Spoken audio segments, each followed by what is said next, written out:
첫 시간에 창세기 30장의 그 중반부 말씀을 나누면서 라헬이 잉태하게 되는 그런 과정에 대해서 말씀을 잠깐 나눴는데, 그것은 하나님에게는 언제나 어떤 일을 행하실 때 정해두신 때가 있다. 그 정해두신 때라는 것은 한쪽에서는 죄악이 차는 때고 한쪽에서는 은혜를 구하는 간절한 메시아가 너무너무 절실하게 필요한 사람들을 준비하시는 때다. 양면에서 일을 하신다. 이것을 말씀을 드렸어요. 개인에서도 세상사에서도 신앙생활에서도 교회생활에서도 다 적용이 되는 문제로서 내가 하나님의 어떤 도우심을 받아서 부유하고 족할 때 나도 모르게 교만해지고 높아져서 나를 통해서 혹시 상처받은 영혼들은 없는지를 돌아볼 필요가 그때가 있는 때다. 내가 모든 것이 잘 될 때가 더 위험한 때다. 이것을 강조해서 말씀을 드렸어요. 은혜라는 것은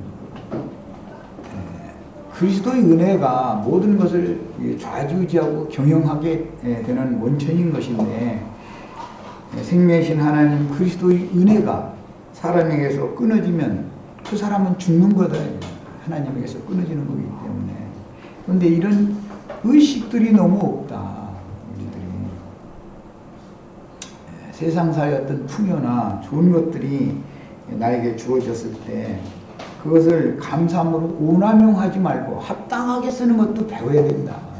버는 것도 잘 버셔야 되지만 쓰는 것을 잘 배우셔야 돼요. 중요한 것은 쓰는 것을 잘 배우는 거예요.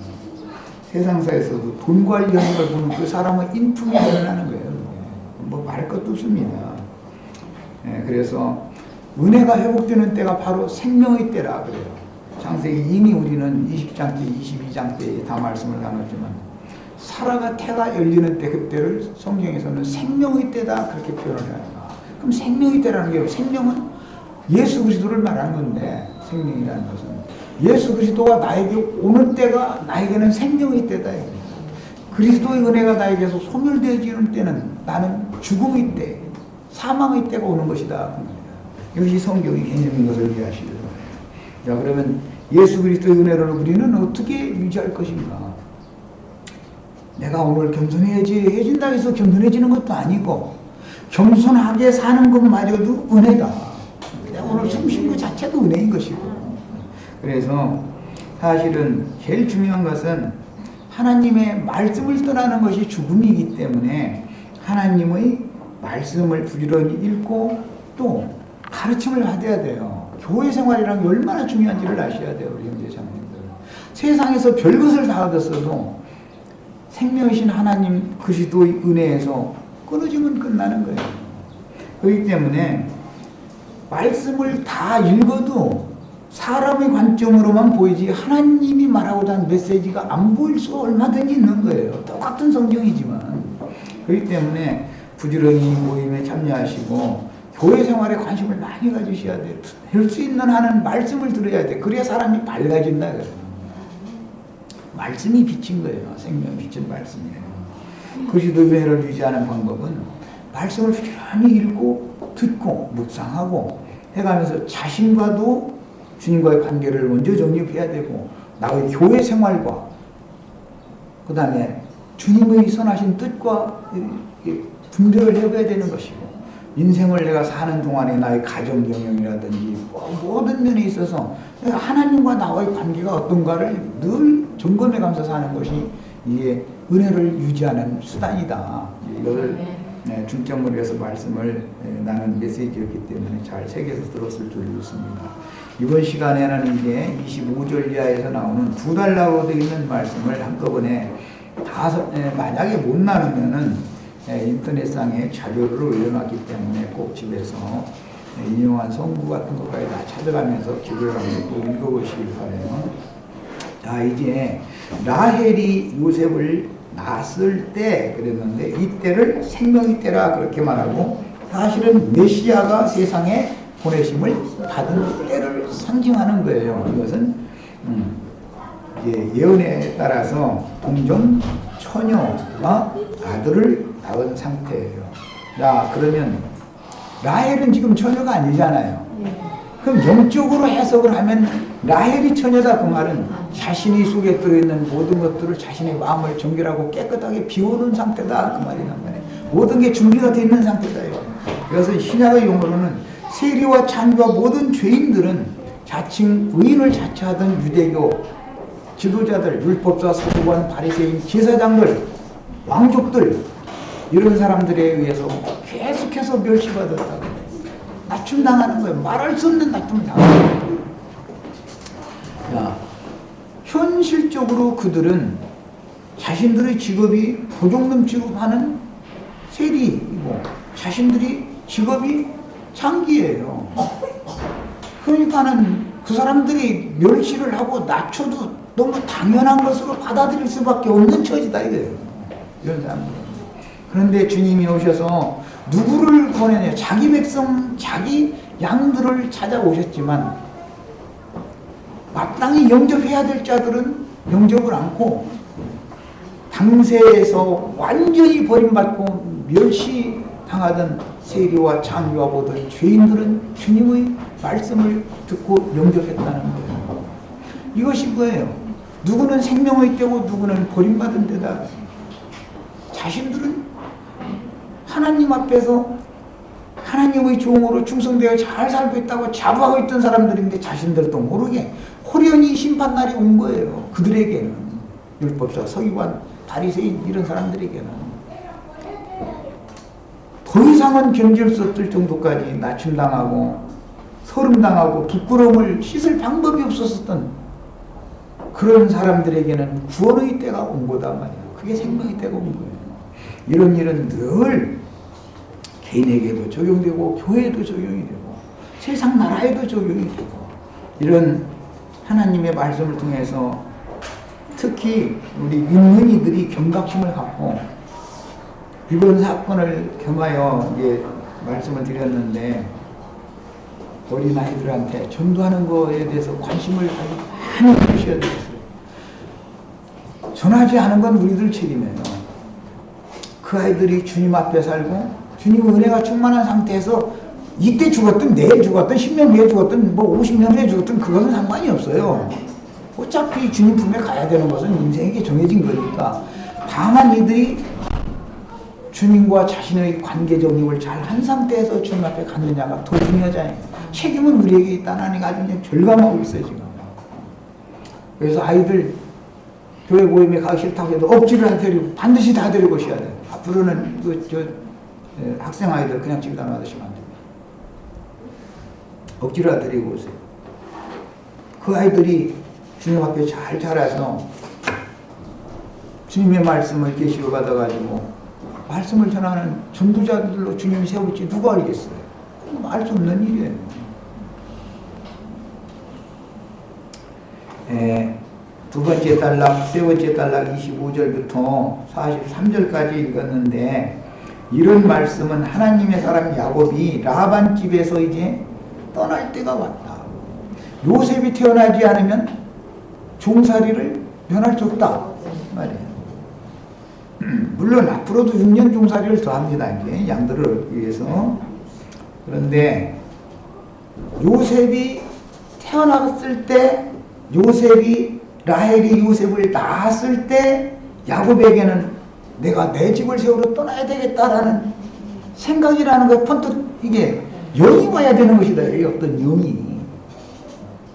그냥 거기서 타성에 젖어가지고 야곱이 그냥 뭐 저같이 다 열심히 일하면 뭐 잘 대해주니까 뭐 이러고 그냥 누선한 마음으로 지금처럼 잘 되는 것처럼 계속 그렇게 살았다면 하나님의 뜻이 안 이루어진단 말이에요. 야곱은 이미 이곳에 올 때 베델에서 하나님 여호와께 그 붙인 그 조부가 섬기던 하나님 여호와께 서원을 한 바가 있어요. 너희가 가는 이 길에서 나에게 먹을 것을 주시고 입을 옷을 주셔서 바로 평안히 아버지 집으로 돌아오게 해주시면 내가 하나님께서 나에게 그동안에 주신 모든 것 중에서 일체의 10분의 1을 하나님께 되돌려드리겠습니다 하고 서원을 했었습니다. 그러면 하나님과의 약속을 당연히 지켜야 되는 거예요. 그렇겠잖아요. 그런데 하나님과의 약속에 대해서 뭐 생각할 겨를도 없이 막 정신없이 산 거죠. 지금 4년이라는 시간을. 그러나 인제사 하나님이 도록 다시 야곱의 영을 감화시켰다는 거예요. 그러니까는 내가 떠나야지 이 생각이 딱 온 거죠.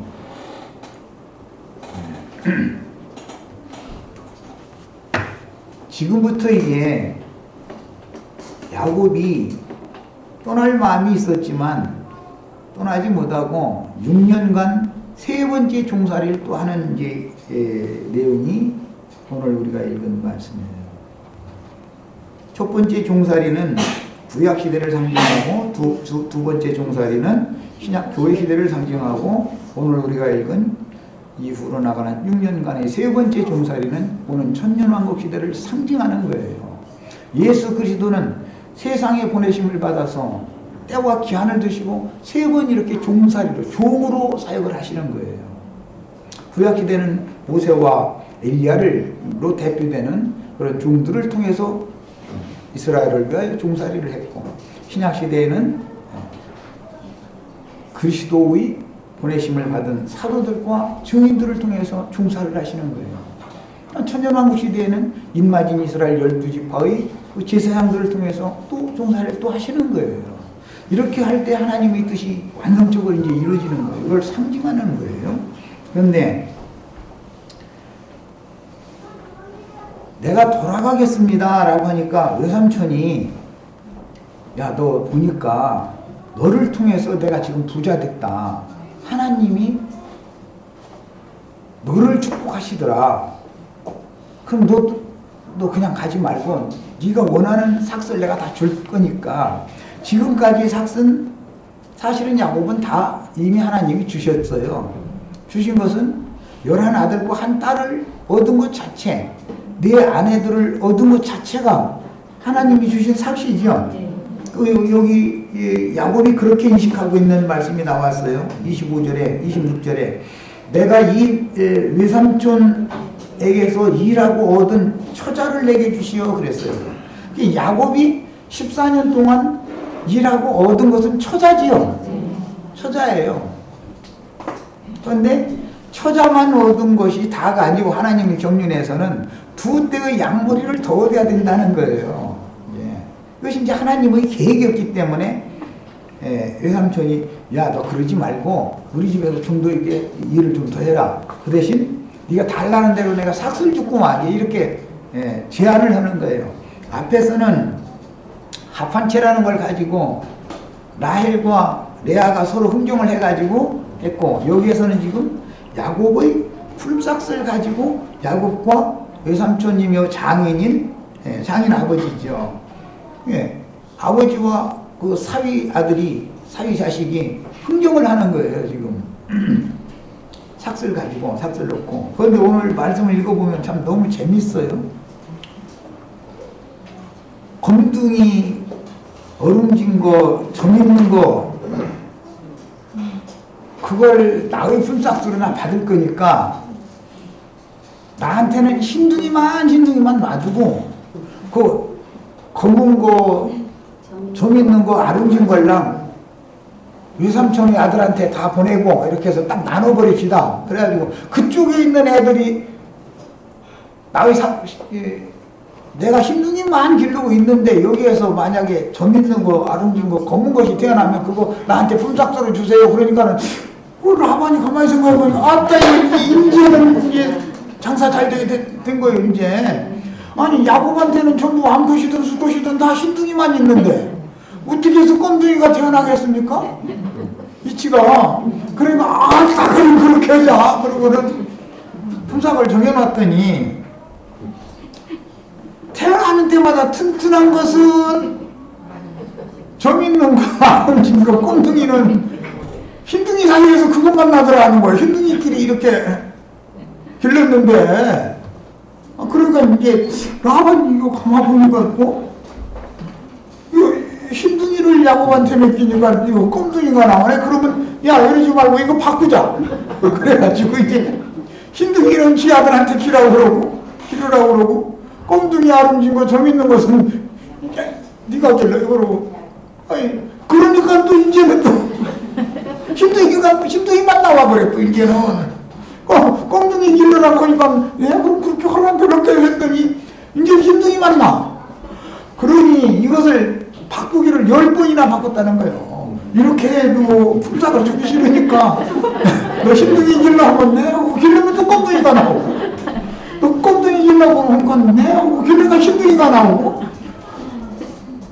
그러니까 야곱 라반은 품삯을 주기 싫고 자기 재산만 늘리려고 술술을 다 부렸는데 일이 반대로 됐다는 거잖아요 지금. 참 이런 얘기 읽어보면 참 너무 웃기고 얼마나 재밌는 내용이에요. 이게 무슨 유술방망이도 아니고 여기에는 많은 이제 메시지가 있어요. 성경이라는 건 흐름이 있는 거예요. 자, 검은 거, 점 있는 거, 아름진 것은 세리와 창기와 모든 죄인들을 상징하는 것이죠.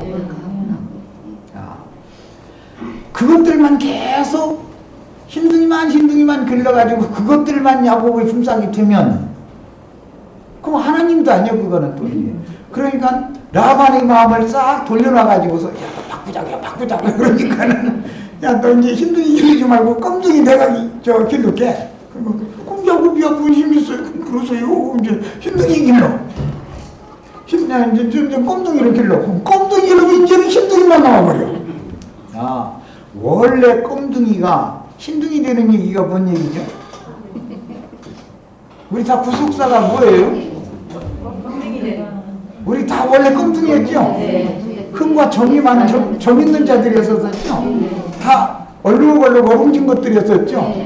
그런데 이것이 야곱의 손에만 가면 하나님이 힘둥이로 만들어줘 버렸다 그 말이에요.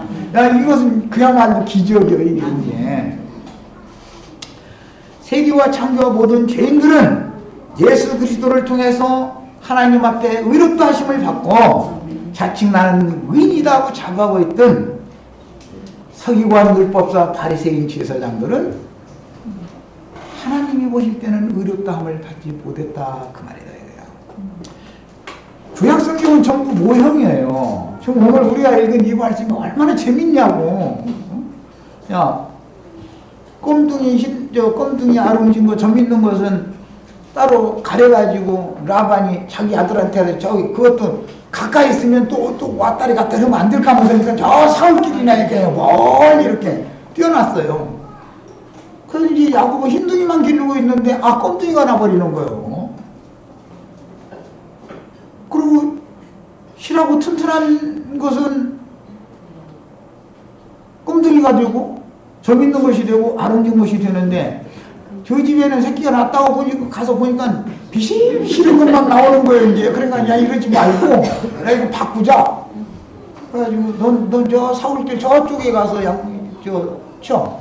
그럼 지 아들 데려다가 이쪽에다 데려다 놓고서 치는 거예요.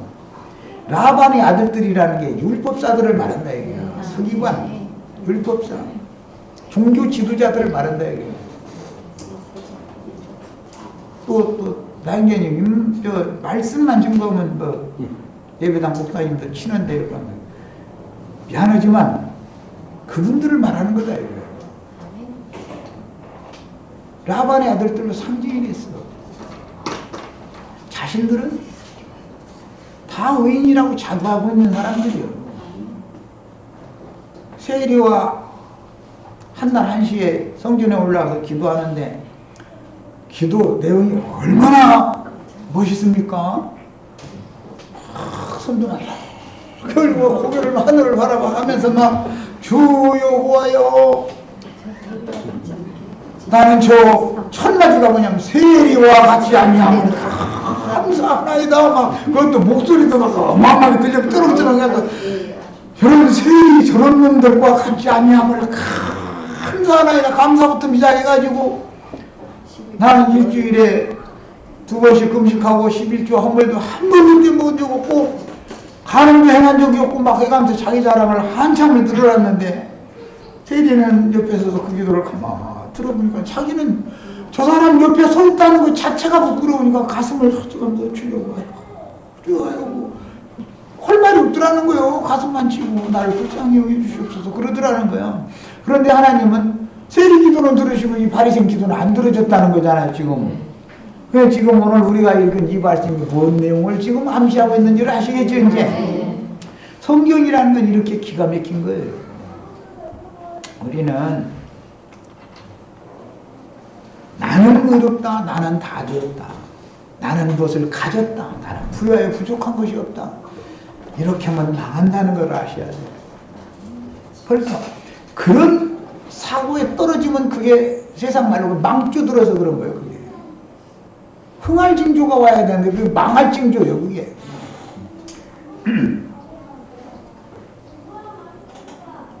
야곱은 하나님의 아들이기 때문에 비록 종살이는 지금 하고 있지만 하나님이 야곱에게 14년 종살이를 통해서 네 아내와 11 아들과 딸 하나를 주셨는데 그것만 주신 것이 아니라 앞으로 야곱에게는 재산도 또 준다 지금 그 말이에요. 재산을 더 주는데 라반의 것을 야곱에게로 지금 옮기는 것이죠. 그래서 이런 말씀에 근거해서 선지자들이 깨닫기는 부한 자를 가난하게도 하시고 가난한 자를 부하게도 하시고 높은 자를 낮추시기도 하고 낮은 자를 높이시기도 하는 하나님입니다. 죽이기도 하시고 살리기도 하시고 우리는 이런 예수를 믿는다. 그럼 사람들이 이런 말을 못 알아들은 거예요. 예수가 밥 먹여? 예수가 밥 먹였지 그럼 누가 밥 먹이냐? 난 이제 이러거든요. 그러면 예수가 밥 먹이는데 한번 내놔보라고. 이제 이러거든요. 예수 그리스도가 밥 먹였지 누가 밥 먹였어? 자기가 나가서 수고해서 일을 해서 밥 먹은 것 같으죠?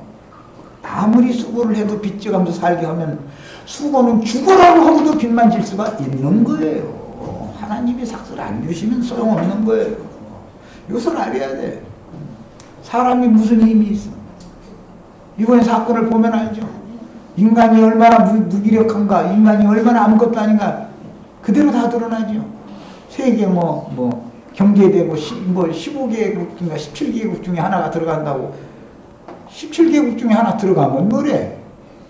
내 새끼들 다 수장시켜서 다 눈 뻥이 뜨고 맨날 며칠 이러고 있다가 시간 다 보내가지고 다 물귀신 만들어 놓고 나서 무슨 놈 할 말이 그렇게 많아? 이거 지금 돌이켜야지. 우리 너무 자긍하고 있었습니다. 뭔가 하면 다 되는 줄 알고 있었습니다. 그러나 하나님이 이것을 막으시면 안 되는 거예요. 하나님의 손에 다 있습니다. 우리가 하나님을 더 찾아야 되는데 말씀을 전하는 종들이라는 작자들이 한다는 것이 강대상에서 맨 사기치는 소리 나고 앉았고 성도들 복가지를 쳐가지고서 어떻게 하면은 한 푼이라도 더 긁어낼까 이런 생각이 나고 앉았고 하나님 보시기에 이거는 한이 찬 거예요. 이제 이거는 더 이상 놔두면 안 되겠다는 거예요. 그래서 이런 어마어마한 경고까지 보내셨다는 거예요. 우리가 얼마나 큰 책임을 지고 있어요. 전도해야 돼 이제는 아이들한테. 우리가 너무 느슨하게 살았어요 지금까지. 그냥 우리들 마냥 거기서 말씀 듣고 진리 말씀 이거 주고 그럼 기쁘고 깨달을 때 기쁘고 이것도 안 되는 거예요. 이것도 우리가 너무 둔하게 살고 있었다. 좀 깨서 정신 차려야 되겠다. 이것을 이번에 아주 난 너무 아주 막 절절하게 깨달았어요. 하나님은 그분이 목적이 있기 때문에 때가 차서 누구에게 수고의 삭슬 당연히 정정당당하게 지불하시는 분이다. 우리 형제 자매님들 내가 이제 나는 목회자 세미나 이제 이런 거 가끔 하고 그랬기 때문에 그때도 한참 지금이야 그런 것도 지금 목회자들 신학생들 오라고 하면 오지도 않으니까 이제는 다 포기했지만 여러분 손으로 정직하게 가서 일하면 하나님이 빼먹는 분 아니다. 성도들 졸라서 무엇 떼먹었다 무엇 떼먹었다 이런 소리 할 게 아니라 당신들 나 그때는 좀 이제 좀 이게 보고 막 강한 사람이라 그냥 저렇게 손이라고 하지 않고 손모가지가 없어 딸모가지가 없어 왜 당신들은 몸뚱아리가 말이야 멀쩡한 몸뚱아리가 지금 말이야 뭐라도 해야 될 거 아니야 당신들 성경 어디에 성도들한테 헌금 받아 먹으라고 돼 있어? 막 이제 나는 이런 식으로 이제 했는데 그러다 보니까 너무 강하게 그러다 보니까 말씀은 참 좋은데 너무 상처가 너무 크다고 올라가면서 다 떠나가 버리고 지금 나랑 동역하던 목사님들 몇 분 다 지금 이렇게 되고 그랬는데 물론 나의 책임도 있어요. 이제는 내가 그때 내가 그렇게 할 게 아닌데 저는 몰라서 그러니까 잘 설득하고 그랬어야 되는데 나도 그때는 너무 이제 전부 혈기가 있다 보니까 이제 그렇게 한 거고 어쨌든 간에 하나님은 절대로 거짓말하는 분이 아니다. 당신이 나가서 수고해서 일을 해가면서 성도를 가르치고 시간을 또 내서 가서 일을 당신 가정 책임져 가면서 성도들 보라해서 가르치고 이렇게 하면 그 수고를 하나님이 다 보고 계신다. 그런 것을 본을 보이는 것도 사실은 힘드는 거지만 그때만 해도 이런 말 하면 완전히 미친놈이었어요. 벌써 20몇 년 전, 30년이 다 됐으니까 11조라는 걸 없다 이러고 막 지금 11조 강의 책이 그때 쓴 거예요 벌써. 그러니까 한 25년 뭐 이렇게 듣는 거잖아요. 그때 그런 얘기가 몇 개 들어가느냐고. 그것 때문에 전화도 여러 사람한테 받았어요. 막 전화하자마자 전화 받으면 목사들 날로 그렇게 잘하는 거다. 목사들은 정자는 줄 알았더니 이야 정말 이야 그런 타성에 젖은 생활을 계속해서는 안 되는 거예요. 주님 앞에 깨어 있어야 돼요. 그리고 하나님이 그 종 선지자들을 약속을 하셔서 일을 시켰으면 하나님이 품삯을 떼먹는다면 하나님이 도둑놈인데 그렇게는 않죠. 절대 그렇게 안 씁니다. 사람을 낮추시기 위해서 지게도 하고 생활을 그렇게 어렵게도 만들고 그러지만 그런 걸 다 겪어봐야 성도들이 교회 모임을 위해서 헌금을 내서 교회를 운영해 나가는 것이 이 돈이 어디서 어떻게 해서 벌어다 낸다는 것을 본인이 알아야 된다 이거예요. 목회하는 사람이. 본인은 그런 것도 모르면서 그냥 입만 나올 대고 나 도둑놈 무언놈 해가면서 욕지거리 하고 그러면 그냥 돈이 나오고 이런 생활을 계속. 그거는 하나님의 징벌 받게 돼 있어. 내가 하나님이라도 그거 가만 안 놔둬. 내가 하나님이라도. 우리는 정직한 영이 필요하고 하나님은 반드시 그 종들에게 삭을 반드시 주시는 분이다. 정당한 값을 주신다. 이것을 꼭 이 시간에 믿으시길 바랍니다. 특히 여기 이제 몇 분 목회하시는 분들 실망하시지 말고 힘들죠. 다 알아요. 나도 다 해봐서 알아요. 그렇지만 소망을 주님께 두고 하시면 주님이 그 손에 반드시 품삯을 떼먹지 않는다. 꼭 주신다. 남께 주면은 또 엉뚱한 생각을 까먹으니까 남께를 안 주신다는 것뿐이에요. 그래서 사람은 자꾸 이보다 조금만 더 주면 될 것 같은데 조금 하다 보면은 사람의 생각이 풀어지게 돼 있어요. 잘 적당하게 주신다는 것도 믿으셔야 되겠어요. 출애굽기 3장 20절로 22절을 읽겠습니다.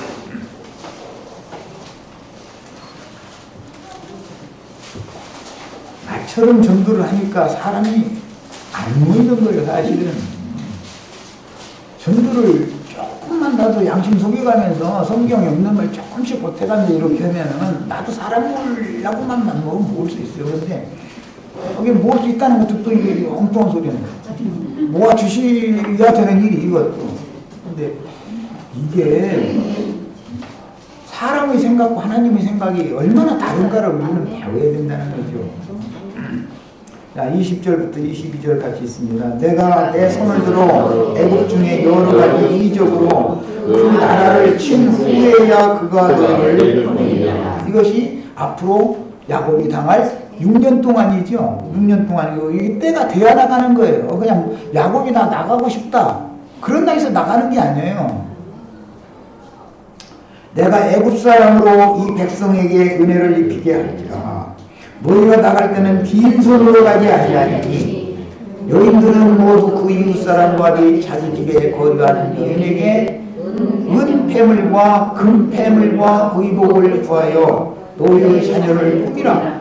너희는 애국 사람들의 물품을 취하라. 그랬습니다.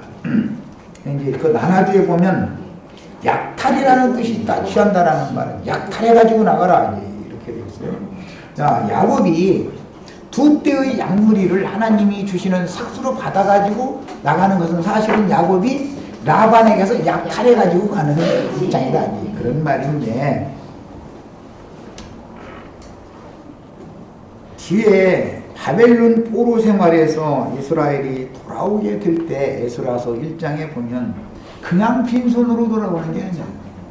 뱀을 다 가지고 와서 여호와의 성전을 건축할 모든 재료들을 그 바벨론 도에서 받아가지고 나오는 거예요. 이 말은 결과적으로 우리가 알 수 있는 것은 뭐냐. 야곱이 하나님께서 라반의 것을 약탈해서 야곱에게 주어서 데리고 나가게 만드는 목적은 하나님을 섬기기 위해서, 하나님의 집을 세우기 위해서 쓰라는 용도지 야곱이 개인 재산 착복하라는 뜻이 아니었다. 삭시라는 걸 잘 알라고 내가 얘기하는 거예요. 이제 하나님이 우리에게 주시는 삭은 개인의 부귀영화나 개인의 축제를 위해서 주는 게 아니다. 하나님 당신 자신의 집을 세우고 하나님을 경배하는 데 소요되는 것들을 삭스로 주셔서 보내는 것이다. 모든 것은 다 사람을 위해서 하는 게 아니라 하나님 당신 자신의 영광을 위해서 하는 것이다 라는 기본 인식을 하시기를 바랍니다. 처자들을 위해서 14년 동안 두 단계로 종살이를 했는데 앞으로도 6년 동안 종살이를 또 하는 것은 희생생축으로 하나님 앞에 제사드릴 생축을 얻어가지고 나와야 제물이 있어야 하나님과 서원을 한 바를 제사를 하려면 제물이 있어야 되잖아. 자기 아내와 자기 자식들을 죽여서 드릴 수는 없잖아. 실제로는 제물은 대속을 위한 것이고 지금부터 6년 동안 버는 제물은 그것은 의향은 자기 아내들과 자식들의 생명을 속하기 위한 희생축을 얻는 문제다. 외면상으로 보면 야곱의 재산이 불어나는 거예요. 라반의 재산은 조금이라도 불어났겠지만은 라반의 소유가 된 것은 틀실하지가 못한 거였다는 거거든요. 라반의 것은 틀실하다는 거예요. 그런데 다 흰둥이만 다 있는 것도 아니고 검둥이만 다 있는 것도 아니고 섞이게 만든 것도 이유가 다 있다. 10번을 변역하게 한 것이 그 마음을 누가 줘서 그렇게 된 거예요. 검둥이를 흰둥이 되게 만드는 것을 계시를 해야 되니까 그냥 검둥이만 야곱의 것이다 그러면은 검둥이가 흰둥이 되는 것이 목적이지 검둥이만 갖는 것이 목적은 아니죠. 네. 그래서 10번씩이나 이렇게 뒤집었다 저렇게 뒤집었다 해서 검둥이 흰둥이가 섞여 있다 이거예요 지금. 자, 검둥이는 겉사람이고 흰둥이가 된 건 속사람이다. 이것을 지금 예시한다 그 말이에요. 10번을 변역하지 않았으면 이게 안 이루어지겠죠. 우리 다 겉사람은 다 꼼둥이들이죠. 예수님 십자가 질 때 어느 동네 사람이 와서 대신 져줬다 했어요? 그 구레네라는 말이 영문성에 니그로라고 되는 거 흑인이다 그 말이야. 흑인. 그러니까 흑인이요. 우리는 볼 때 이제 외적으로 볼 때 뭐 아프리카 사람이 이런 생각하시지 말고 우리가 다 꼼둥이들인데 하나님 보실 때는 아주 먹보다도 더 검은데 이런 찬송도 있는데 우리가 다 나도 검은 옷 입어가지고 지금 이런 인간들이지만 복음이 깨달아지고 영의 빛이 비춰져서 하나님의 말씀이 사람의 마음에 심어져 가지고 영적으로 하고 깨닫는 순간 잉태되는 거다 이거죠. 새 생명으로 하나님의 자녀로 잉태되는 거예요. 하나님은 흙사람 속에다가 그릇을 지어놓고 그 그릇도 2층으로 되어 있어. 자매님들 태가 2층으로 돼 있죠? 그것까지 많이 일러줘도 뭐. 아이가 자라는 것은 저 안에 가장 깊은 곳에서 아이가 잉태되고 자라는 것이지, 잉태시키는 통로에서 자라는 건 아니죠. 세상사의 모든 이치가 다 똑같은 거예요. 사람의 마음 저 중심 속에 하나님과 교통을 나눌 수 있는 영이 있다고요. 그곳에서 영에서 하나님의 말씀을 깨닫는 빛이 딱 비춰져야 발화가 되는 거다고요. 잉태가 된다. 잉태가. 그렇다 해서 잉태하자마자 낳는 것도 아니죠. 때가 돼야 나오는 거예요. 이게 모든 하나님에겐 때가 있어요. 때가 있어요. 잉태된 아이가 모태와 전혀 다른 환경인 세상에 태어나도 스스로 생명을 부지하고 살 수 있을 만큼 모태에서 길러놔가지고 태어나게 만들지, 잉태됐는데 사흘밖에 안 되는 만약에 태어나게 만들면 그건 사산한 것이지, 그게 정상적인 해산이 아니잖아요. 잉태케 하시는 하나님은 해산케도 하시는 겁니다. 모든 것은 다 때를 정해주고 하시는 것이다. 있어야 될 장소가 있다. 이스라엘 백성들이 400년 동안은 아브라함 자손들이지만 애굽이라는 곳에 있어야 된다. 애굽이라는 곳이라 해서 다 하나님 백성들이 있는 곳이 아니죠. 애굽 중에서도 저 깊이 저 중심 속에 고센이라고 하는 곳에만 이스라엘 백성들이 거기에서 생육하고 번성을 하는 거예요.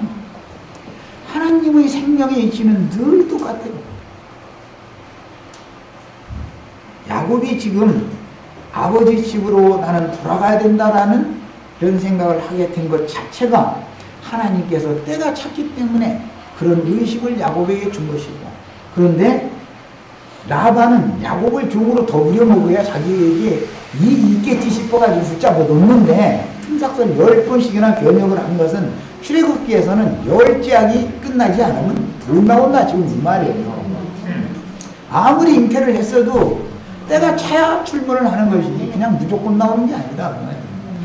10번 변역하게 된 것은 10제약의 심판을 받지 않으면 껌둥이가 흰둥이 되는 얘기를 백날 얘기해줘도 모른다 이거예요.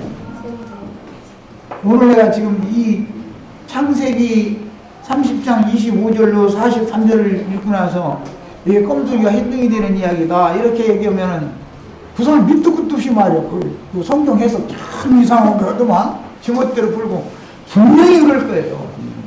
네, 예배당 목사들한테는 나처럼 가르침을 받은 적이 없으니까 그런 사람들한테 가서 전하세요. 그런다. 당신이 본래 아담 세계에 태어났을 때 당신이 그렇게 흰둥이였어? 그렇지 않은 거다. 하나님 보시기에는 다 그 영혼이 더럽혀진 자들이고 양심이 부패하고 썩은 자들이고 다 그런 자들이었습니다.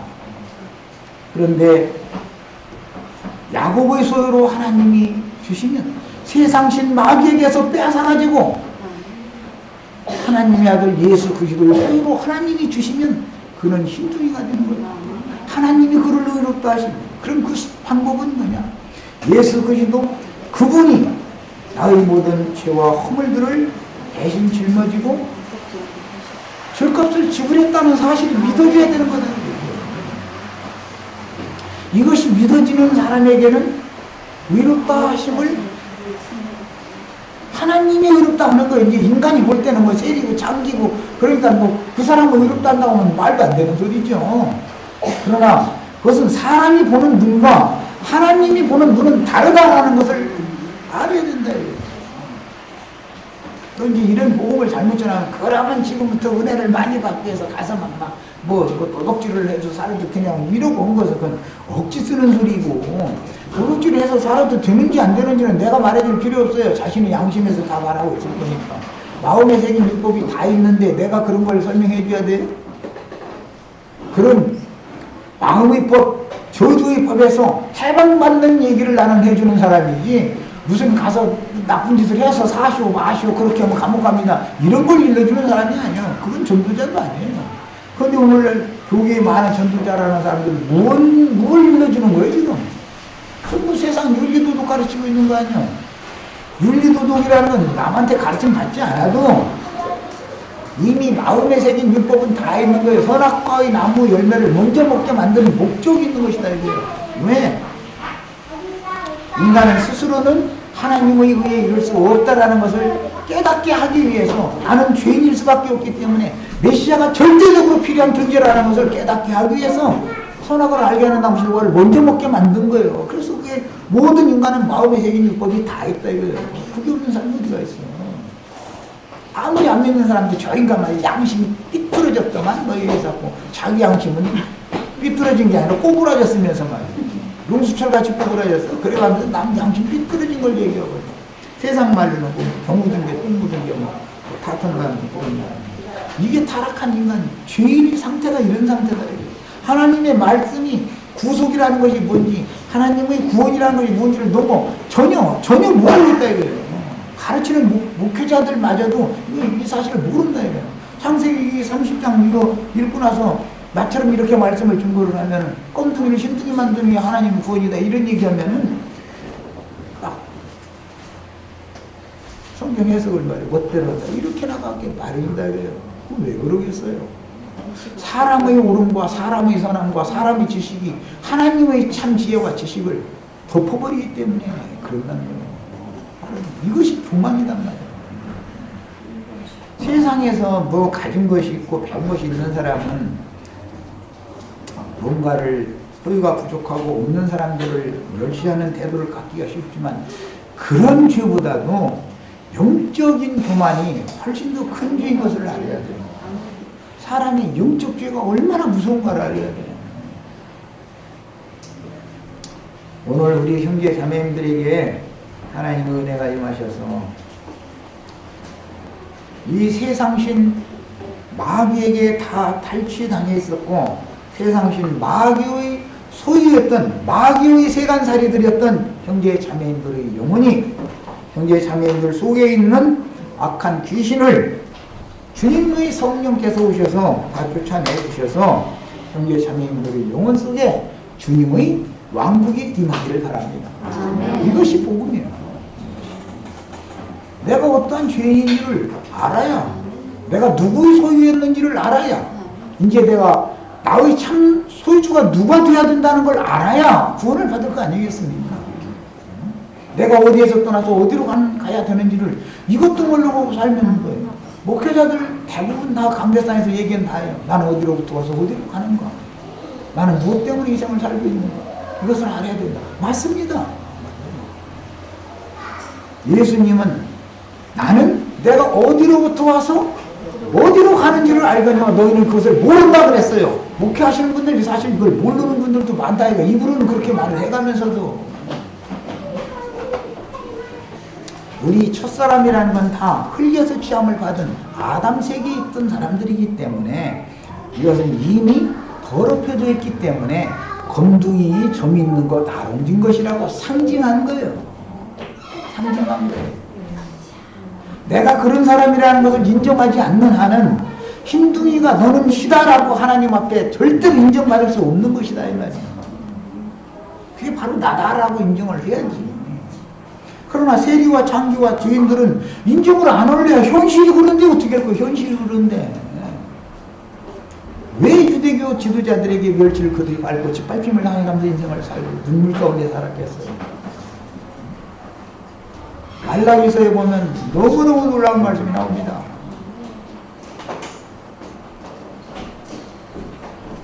유대교 제사장들에게 소시적에 하나님이 짝을 지어서 아내를 붙여주었어요. 인간사에서도 다 혼인이라는 건 하나님이 중매해서 다 하는 거라는 걸 내가 여러 번 말씀드렸어요. 내가 쓴 거 누구를 사랑해서 그렇게 된 거, 왜 사랑하는 마음을 왜 세상에 여자가 반 남자가 반인데 그 많은 사람 중에 그 사람을 사랑하고 그 사람과 꼭 결혼을 해야 됐겠냐는 말이에요.